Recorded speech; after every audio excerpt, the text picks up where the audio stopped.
बिस्मिल्लाहिर्रहमानिर्रहीम। अस्सलामु अलैकुम वरहमतुल्लाहि वबरकातुहू। आज यूएई में ईद है, ईद उल अज़हा का पहला दिन है और मेरी तरफ़ से जितने भी देखने वाले हैं आप सबको बहुत बहुत ईद मुबारक हो। कुछ मुल्कों में कल है ईद, तो एडवांस में मेरी तरफ़ से ईद मुबारक कबूल करें।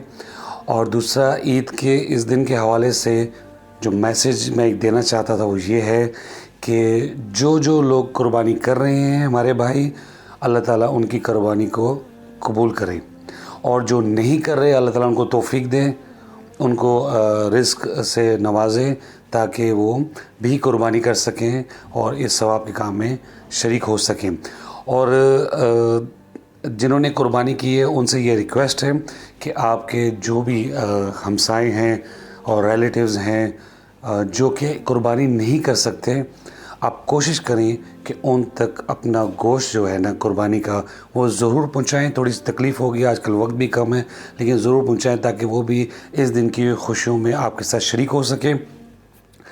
और ऐसे रिश्तेदार जिनसे आप खफा हैं या वो आपसे खफा हैं किसी भी वजह से, उन तक भी आप ये गोश्त जो कुर्बानी का ज़रूर पहुंचाएं। हो सकता है कि आपके जाने से और इस अमल से उनका दिल नरम हो और प्यार मोहब्बत बढ़े और ये जितनी खलिशें हैं ये ख़त्म हो जाएं। तो ये अल्लाह ताला ने एक ज़रिया भी बनाया है, तो आप कोशिश करें कि उन रिश्तेदारों तक, उन दोस्तों तक आप ज़रूर पहुँचें जो आपसे नाराज़ हैं। उम्मीद करता हूँ कि आपकी ईद अच्छी गुजरेगी इंशाअल्लाह। अस्सलामु अलैकुम वरहमतुल्लाहि वबरकातुहू।